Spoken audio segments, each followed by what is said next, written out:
Hello everyone, welcome to my channel. आज मैं आप लोग के साथ शेयर करने वाली हूँ देखो कौन सा। तो चलिए इस कहानी को शुरू करती हूँ। जंगकुक इस ऑफिस पर 1 साल से काम करते हैं और तियांग, उसकी जो लैंग्वेज है बहुत ही खतरनाक है। जो जिससे भी बात करते हैं ना, बहुत ही गुस्से में बात करते हैं। और अगर किसी ने काम में लापरवाही किया तो तियांग के मुँह से बहुत ही एब्यूसिव लैंग्वेज निकलते रहते हैं, जिसकी वजह से सभी लोग तियांग से बहुत डरते हैं। आरएम के बाद जब तियांग ऑफिस में बैठना शुरू कर दिया, सब लोग डर के मारे अपना काम तो कर लेते हैं, लेकिन वो लोग तियांग को बिल्कुल भी पसंद नहीं करते हैं। सभी लोग के मन में एक ही बात है, तियांग को कब इस ऑफिस से बाहर निकल फेंकेगा। लेकिन ये तियांग की डैड की ऑफिस है और तियांग इस ऑफिस से कहाँ जाएगा। उसकी डैड की बात तो वही बैठेगा ना। आरएम तियांग की फादर है और तियांग अब उसको शादी करने के लिए उसके फादर और उसकी गैरमा बहुत ही फोर्स कर रहा है। तियांग ने शादी करने से मना कर दिया, लेकिन गैरमा की तबीयत बहुत ख़राब हो गई। वो हॉस्पिटल में एडमिट है। गैनमा ने तियांग से प्रॉमिस लिया है कि वो शादी कर ले। तो तियांग ने भी सोच लिया, ठीक है मैं शादी कर लूँगा, लेकिन उस इंसान से जिसको पैसे की ज़रूरत हो और मुझे हेल्प करने के लिए वो मान जाए। उसको पैसे मिल जाएगा और मुझे अपना लाइफ पार्टनर मिल जाएगा। जैसे ही हम दोनों की ज़रूरत पूरी हो जाएंगी, हम दोनों अलग हो जाएंगे। क्योंकि जंगकुक 1 साल से यहाँ पर काम कर रहा है, वो तियांग के बारे में उतना नहीं जानता है, लेकिन जितना भी जानता है वो काफ़ी है कि तियांग बहुत ही एग्रेसिव है। उसके साथ कोई काम करना नहीं चाहता, लेकिन मजबूरी में करना पड़ता है। जंगकुक तियांग की असिस्टेंट बन गया। तियांग ने जंगकुक से कहा, क्या तुम मेरे लिए किसी ऐसे इंसान को ढूंढ सकते हो जिससे मैं शादी कर सकता हूँ। जंगकुक ने कहा, मैं कैसे ढूंढ सकता हूँ, आपको आपकी फैमिली से बोलना चाहिए या फिर खुद अपने लिए ढूंढ लेना चाहिए। तियांग ने कहा, अगर मैं खुद अपने लिए ढूंढ लेता तो मैं तुम्हें क्यों कहता। क्या तुम इतना भी नहीं कर सकते हो। तुम्हें काम पर किसने रखा है। अगर तुमसे इतना भी काम नहीं होते हैं तो तुम्हें इस काम पर नहीं रहना चाहिए। मैं तुम्हें आज ही। तो जंको ने कहा, रुक जाइए, मैं आपके लिए लाइफ पार्टनर ढूंढने की कोशिश करता हूँ। आपको कैसे लाइफ पार्टनर चाहिए। तियांग ने कहा, देखो चाहे वो कैसे भी दिखता हो कोई फ़र्क नहीं पड़ता है, बस इतनी सी कह देना उससे, हम दोनों शादी बस दिखाने के लिए करने वाले हैं, उसके लिए उसको पैसे मिलेंगे। जिसको पैसे की ज़रूरत हो उसी को ही कहना मुझसे शादी करने के लिए। उसकी पैसे की ज़रूरत पूरी हो जाएंगी और जब मुझे मेरी ज़रूरत पूरा होते हुए दिखेंगे तब हम दोनों अलग हो जाएंगे। उसको एक क्लियरली कह देना, किसी ज़रूरतमंद को ही कहना मुझसे शादी करने के लिए, इससे उसकी भी हेल्प हो जाएगा और मेरा भी। जनको ने कहा, तो आप मुझसे क्यों नहीं शादी कर लेते हो। तियांग ने कहा, क्या तुम मुझसे शादी करना चाहते हो, वो भी पैसे के लिए। जनको ने कहा, क्योंकि मुझे पैसे की ज़रूरत है, मुझे मेरे भाई को इलाज करवाना है और मेरी डैड बीमार है। मुझे अपने भाई की इलाज करवाने के लिए बहुत सारी पैसे की ज़रूरत है, क्योंकि मैं खुद पैसे कमाता हूँ घर पर और कोई पैसे नहीं कमा पा रहा है। तो मुझे अकेले में इतना पैसा कमाना बहुत ही मुश्किल लग रहा था। अगर आप मुझे मौका दोगे, मैं आपको डिसअपॉइंट नहीं करूँगा, आपको सेटिस्फाई करने की पूरी कोशिश करूँगा। इस शादी को सबके सामने असली बनाने के लिए मुझे जो भी करना पड़ेगा, मैं वो सब कुछ करने के लिए तैयार हूँ। तियांग ने कहा, ठीक है, अगर तुम ये बोलते हो तो ठीक है, मैं तुमसे ही शादी करूँगा। तुम्हें कितने पैसे चाहिए तुम मुझे बताओ। जंको ने कहा, आप कितना देना चाहते हो ये आप पर डिपेंड करता है। तियांग ने कहा, ऐसा है क्या, तो तुम्हारे भाई के इलाज के लिए कितने पैसे चाहिए। जंको ने कहा, 1 करोड़। तियांग ने कहा, 1 करोड़, ठीक है, मैं तुम्हें 2 करोड़ दूंगा। जंको ने कहा, नहीं नहीं, इतनी पैसे देने की ज़रूरत नहीं, मैं तो मजाक कर रहा था, मुझे बस 20 लाख चाहिए। तियांग ने कहा, लेकिन मैं कोई मजाक नहीं कर रहा था, मैं तुम्हें सच में 2 करोड़ देने वाला हूँ। तुम अपनी लाइफ के इतने दिन मुझे देने वाले हो और मेरे कुछ भी करोगे, तुम मेरा तो इतना फ़र्ज़ बनता है ना कि मैं तुम्हारी इतनी सेक्रीफाइस के लिए तुम्हें 2 करोड़ दूँ। जंको ने कहा, क्या सच में आप मुझे 2 करोड़ देने वाले हो। उसके बाद तियांग जंकुक से शादी करके घर लेकर आ जाता है। जंकुक को देख कर ही घर वाले समझ जाते हैं कि तियांग और उसने शादी करके आए हैं। तियांग के घर वालों ने फिर भी तियांग से पूछा, किसको साथ में लेकर आ गए हो तुम। तियांग ने कहा, और किसको, मैं अपनी हस्बैंड को अपने साथ लेकर आया हूँ। मैंने और जंकुक ने शादी कर लिया। हम दोनों के बीच में 2 साल से रिलेशनशिप चल रहा था, लेकिन हम शादी के बारे में नहीं सोचा था, क्योंकि आप लोग मुझे फोर्स कर रहे हो तो शादी करना पड़ा। आरएम के आते ही आरएम जंकुक को देखकर पहचान जाता है। तियांग ने इस बारे में सोचा ही नहीं कि आरएम तो जंकुक को पहचानेंगे ही ना, क्योंकि वो उसके ऑफिस की असिस्टेंट जो है। तो आरएम ने कहा, जंकुक तुम यहाँ पर क्या कर रहे हो। तियांग ने कहा, मैंने उससे शादी किया है डैड। तो आरएम ने कहा, तियांग तुम हमारे ऑफिस के असिस्टेंट के साथ डेट कर रहे थे, तुमने हमें क्यों नहीं बताया। तियांग ने कहा, डैड मैं आपको बताने ही वाला था, लेकिन जंकुक ने बताने से मना किया था। क्योंकि जंको को ये नहीं चाहिए था कि लोग ये कहे कि जंको को नौकरी मेरी वजह से मिला है। जंको मेरे पहले से ही ऑफिस में काम कर रहे थे और मैं भी जंको को नीचा नहीं दिखाना चाहता था, इसीलिए हम दोनों ने ही इसको छुपाया है। ज्ञानमा ने कहा, बहुत सारी बातें हो गए हैं, चलो ये दोनों बहुत थक गए होंगे, उन दोनों को और परेशान मत करो, उन दोनों को अपने रूम में जाने दो। एक कहकर जंको का तियांग को रूम में लेकर जाते हैं। ज्ञानमा सीढ़ियों से ऊपर जाने ही लगते हैं। ज्ञानमा की पैर दुखने लगता है।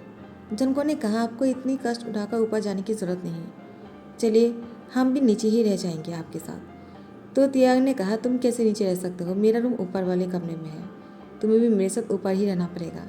ज्ञानमा आप नीचे जाइए, आपको ऊपर आने की जरूरत नहीं है। ज्ञानमा ने कहा, नहीं, मुझे तुम दोनों की रूम में जाकर देखना है, आखिर तुम दोनों कैसे सोते हो, अलग या फिर एक ही बेड पर। तियांग कहे, तुम नाटक तो नहीं करने वाले हो जंको को लेकर। तियांग ने कहा, आपको ऐसा क्यों लगता है कि मैं नाटक करने वाला हूँ। ज्ञानमा ने कहा, पता नहीं कि मुझे शक हो रहा है, इसलिए मैं तुमसे डायरेक्टली पूछ लिया। तियांग ने कहा, ठीक है, आप भी हम दोनों के साथ ही बेड पर सो जाना। ज्ञानमा ने कहा, शैतान कहेगा, क्या बोल रहा है, तो मैं तुम दोनों के साथ बेड पर क्यों लेटूंगा। तियांग ने कहा, तो बाहर खड़े होकर आपको क्या पता चल जाएगा। ज्ञानमा, आपको अंदर ही रहना पड़ेगा ना हम दोनों को साथ में देखने के लिए, चलिए चलिए आप भी हमारे साथ ही सो जाना। ज्ञानमा ने कहा, तियांग अब तो मुझसे मार खाएगा। जंगकुक तियांग और उसकी ज्ञानमा की इस नटखट से प्यार देखकर वो बहुत ही खुश हो जाता है। वो मुस्कुरा रहा था। अचानक तियांग की नज़र जंगकुक पर पड़ा। जंगकुक को हंसते हुए देखकर तियांग एक पल के लिए उससे अपनी नज़र नहीं हटा पा रहे थे। जंगकुक को देखे जा रहा था। जंगकुक सच में बहुत ही प्यारा लग रहा था। ज्ञानमा ने कहा, क्या हुआ, तेरी नज़र जंगकुक से हट क्यों नहीं रहा है। तियांग ने बातों को घुमाते हुए कहा, हाँ, क्योंकि मैंने उससे शादी किया है, उसे बहुत प्यार करता हूँ, तो मेरी नज़रें कैसे हटेंगी। ज्ञानमा, आप यही चाहते हो ना कि मैं अपने हस्बैंड को बहुत प्यार दूँ, तो क्या आप ये नहीं देखना चाहोगे। रुको, मैं अभी आपको दिखाता हूँ। तियांग जका जंको की गर्दन पकड़कर उसकी लिप पर किस करने लगा। ज्ञानमा दोनों को इस तरह से किस करते देखकर वो यहाँ से जाने लगी और इसके बाद तियांग फिर भी उसको किस किए ही जा रहा था। जंको ने तियांग को खुद से अलग करते कहा, ज्ञानमा चले गए हैं। तियांग ने कहा, क्या ज्ञानमा चला गया क्या, वो मैंने ध्यान नहीं दिया। जंको ने कहा, लेकिन आपने मुझे किस क्यों किया है, हमने तो शादी किया है बस दिखाने के लिए ना। तो तियांग ने कहा, तुमने ही कहा ना, इस शादी को ओरिजिनल बनाने के लिए तुम कुछ भी करोगे, तो मैंने भी तो ज्ञानमा को भरोसा दिलवाने के लिए तुम्हें किस किया है, कहीं तुम्हें बुरा तो नहीं लगा।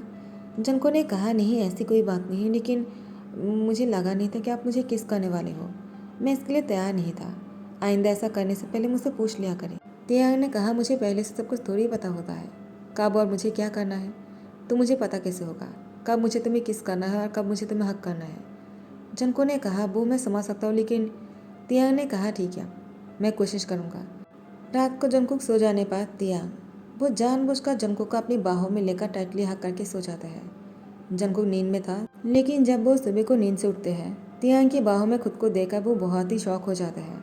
उसको बहुत ही डर लगने लगा कि आखिर तियांग की बाहों में वो कैसे आया। जंकुक को थोड़ी पता था कि तियांग जानबूझकर जंकुक को अपनी बाहों में लेकर सोया हुआ है। जंकुक बहुत ही स्लोली तियांग के हाथ को हटाते हैं और वो बहुत ही स्लोली वॉशरूम में चले जाते हैं। वॉशरूम से शावर लेने के बाद वो तैयार होने के बाद नीचे जा रहा था और यहाँ पर तियांग जंकुक को तैयार होकर नीचे जाते हुए देख रहे थे। उसकी होठों पर स्माइल था। तियांग उसके बाद सोने की एक्टिंग करने लगा। जंकुक जब तैयार होकर नीचे आ जाते हैं, मिसेस किम जंकुक को देखकर कहा, बेटा तुम नीचे आ गए, इतनी जल्दी क्यों उठ गए तुम, मुझे लगा तुम बाद में उठने वाले हो। जंकुक ने कहा, कोई बात नहीं, मेरा नींद पूरा हो गया था। तो तियांग की दादी माँ ने कहा, ऐसे कैसे नींद पूरा हो गया, तुम दोनों को जिस तरह से मैंने किस करते हुए देखा ना, तुम दोनों को इतनी आसानी से नींद नहीं पूरा होने वाले थे। तुम दोनों ने रात को सोया था क्या, मुझे लगा तुम दोनों नहीं सोने वाले हो। जंकुक बहुत ही शाय होकर कहता है, ज्ञान माँ, आप नहीं जानते हो, पूरी रात जागने की मेरी आदत है, मुझे पूरी रात जागने के बाद भी मैं सुबह को ही उठ जाता हूँ, मुझे सुबह को उठने की आदत है। तो तियांग की मॉम ने कहा, लेकिन मेरे तियांग को तो सुबह को लेट से ही उठने की आदत है। लेकिन अचानक तियांग को सीढ़ियों से नीचे आते हुए देखकर ज्ञानमा ने कहा, लेकिन लगता है आज तियांग की आदत बदल गए है। जंकुक को देखकर वो भी सुबह को ही उठ गए हैं।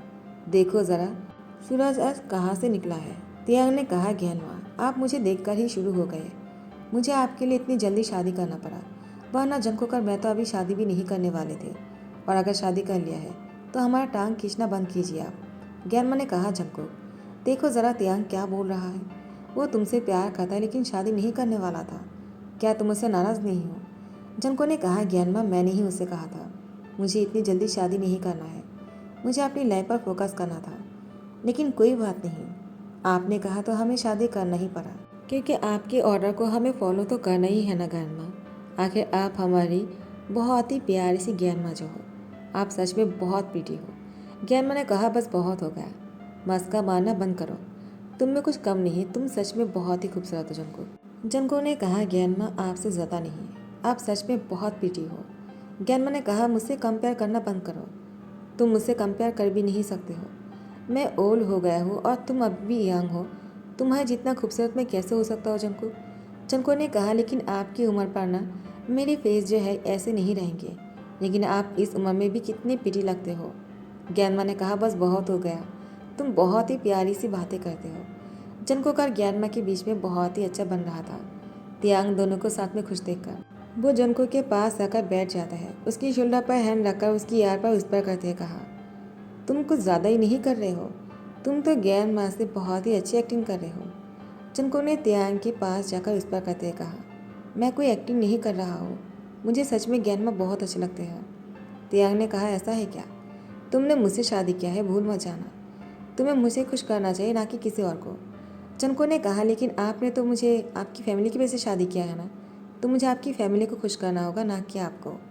तियांग ने कहा, अगर मुझे खुश नहीं करोगे तो मेरी फैमिली कैसे खुश होंगे। जंको ने कहा, तो मुझे आपको खुश करने के लिए क्या करना पड़ेगा। तियांग ने कहा, कुछ ऐसा करो जिससे कि मेरा मूड बन जाए। ग्रैंडमा ने कहा, क्या बात है, तुम दोनों क्या बातें कर रहे हो, मेरे सामने फुसफुसा कर बातें मत किया करो, मुझे बुरा लगेगा। तो तियांग की डैड ने आकर कहा, तियांग ऑफिस नहीं जाना है क्या। तियांग ने कहा, डैड हाँ ज़रूर जाना है, चलिए चलते हैं। तियांग की मॉम ने कहा, पहले ब्रेकफास्ट कर लो, बिना ब्रेकफास्ट किए मैं तुम दोनों में से किसी को नहीं जाने दूंगा। तियांग ने कहा, शायद भूल रहे हो, दोनों नहीं तीनों, जंकुक भी तो हमारे साथ ही ऑफिस जाएगा ना। तियांग की मॉम ने कहा, तियांग अभी भी तुम दोनों ने शादी किया है और अभी तुम दोनों ऑफिस जाने वाले हो, कोई तो रुक जाओ। तियांग कहते, मैं घर पर रुककर क्या करूँगा, वैसे भी मैं हमेशा बाहर ही तो रहता हूँ।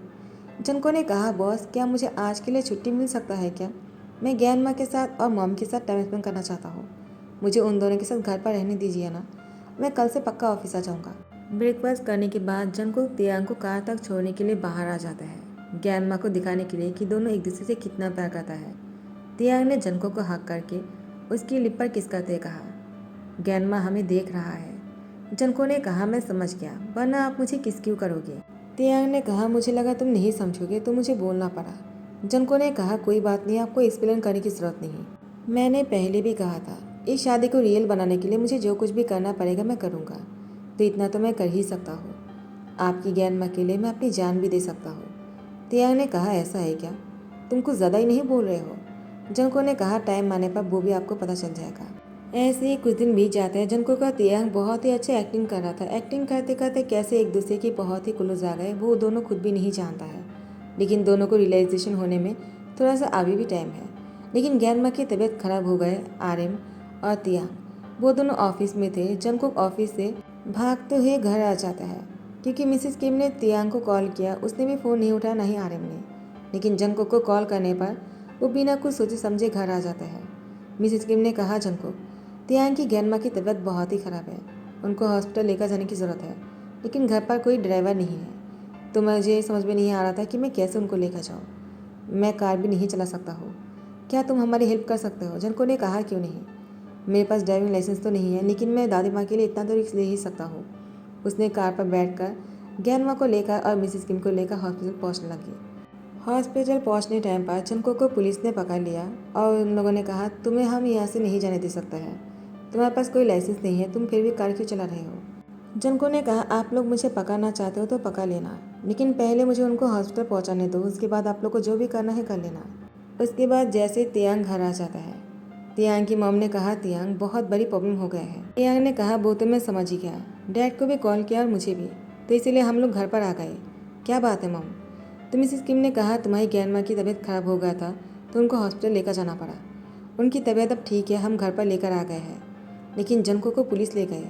तियांग ने कहा, उसको क्यों पुलिस ले गए, मैं तो भूल ही गया, जंको मुझे ऑफिस पर नहीं मिले, क्या वो घर पर आया था।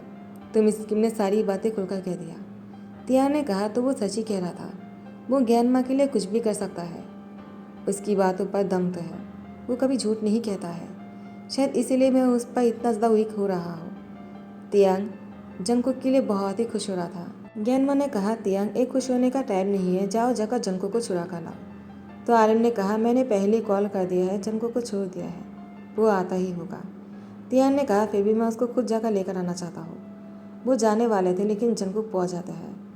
जंगकुक ने कहा, थैंक्स डैड, कि आपने मुझे छोड़ देने के लिए कहा, मुझे लगा आप मुझे पसंद नहीं करते हो। आर्यन ने कहा, आज तुमने मेरी मॉम के लिए जो कुछ भी किया है उसके बाद मैं तुम्हें पसंद कैसे नहीं कर सकता हूँ। तुम सच में बहुत अच्छे हो और मैं तुम्हारी इस कर्ज को कभी नहीं भूलूंगा जंगकुक, मुझे हमेशा याद रहेगा। तुम्हें जो भी चाहिए होगा तुम मुझसे मांग लेना, मैं तुम्हें दूंगा, मैं कभी मना नहीं करूँगा। जंगकुक ने कहा, आपसे मुझे कुछ भी नहीं चाहिए, बस आप मुझे ब्लेसिंग देना ताकि मैं हमेशा आप लोग को खुश रख सकूँ। और मैं चाहता हूँ कि मेरे पेरेंट्स जो है मुझे लेकर हमेशा प्राउड फील करें। आप लोग मेरे लिए बस इतना ही दुआ करना। ज्ञानमा ने कहा, वो तो हमेशा करेगा, तुम हो ही ऐसे, तुम्हें लेकर हर कोई प्राउड फील करेगा ना, तो और क्या करेगा। तियांग, तुम भी तो जंगकुक को लेकर प्राउड फील करते हो ना, तुम उसे कहते क्यों नहीं। अगर नहीं कहोगे तो वो कैसे समझेगा। तियांग ने कहा, मैं आज उसे जो कहने वाला हूँ शायद मैं कभी ना कह पाऊँ। तियांग अपने घुटनों पर बैठ जाता जंगकुक से कहता है, मैंने तुमसे शादी के लिए बस एक नाटक करने के लिए कहा था, लेकिन कब ये शादी सच बन गया है और मैं तुमसे प्यार करने लगा, मैं खुद भी नहीं जानता हूँ। आज मुझे रियलाइज़ हो गया है, तुम्हारे बिना मैं कुछ भी नहीं। Jungkook, do you marry me again and I really love you. Jungkook ने भी हाँ कर दिया। जंगकुक की आंखों पर आंसू थे। जंगकुक को भरोसा नहीं हो रहा था कि शादी उसकी लाइफ में एक सच्चा शादी बन जाएगा और वो दोनों एक दूसरे को किस करते हैं। ज्ञानमा ने कहा, बस बहुत हो गया, यहीं पर ही शुरू मत हो जाना। तो तियांग ने जंगकुक को अपनी गोद में उठा लिया और रूम में लेकर आ गए। रूम की दरवाज़ा बंद कर देता है और उसके साथ बहुत ही रोमांटिक होने लगा। आज दोनों के बीच में जो दूरियां था वो ख़त्म हो जाता है और दोनों ने फाइनली दोबारा शादी कर लिया। वो शादी भी ओरिजिनल था, ये शादी भी ओरिजिनल है। तो दोनों ने दोबारा शादी किया और इस बार कोई नाटक करने के लिए शादी नहीं किया है, दिल से शादी को निभाने के लिए शादी किया है। तो इसी के साथ ही दी एंड करता हो। आई होप कि आप लोग को पसंद आया हो। अगर पसंद आया तो लाइक कमेंट शेयर कर देना, सब्सक्राइब कर देना। Thank you so much, bye bye, take care.